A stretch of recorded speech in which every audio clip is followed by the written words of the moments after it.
আসসালামু আলাইকুম, সবাই ভালো আছেন? এক যুবক দেখলাম সেনাবাহিনী বলতে দেশের প্রতি তাদের কোনো ভালোবাসা নাই, তারা এই চাকরির ভয়ে চাকরি করতেছে।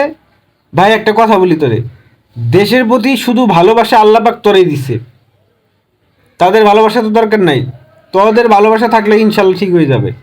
ওরা ওইরকমই আছে, ওইরকমই থাক, ওইরকমই থাক। আজকে যদি ব্যারাকে তারা ফিরে যায়, তোদের চামড়া একটারও থাকবে না। তোরা নিজেরা কামড়াকামি করে চামড়া তুলে ফেলাবি, অন্য হিসাব তো বাদই দিলাম।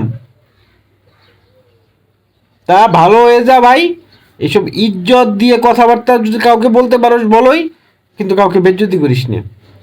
এই চাকরি করার দরকার নেই, তাই না? এই চাকরি তোর পূর্বপুরুষ যে আছে, এবং ইভেন তুই নিজেও মনে হয় অনেক চেষ্টা করতেছিস, কিন্তু এই চাকরিটা তুই পাইতেছিস না।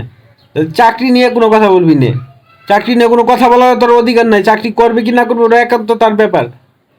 সে যোগ্য দেখে সে ওইখানে চাকরি করতেছে। ফাইজলামি কথাবার্তা।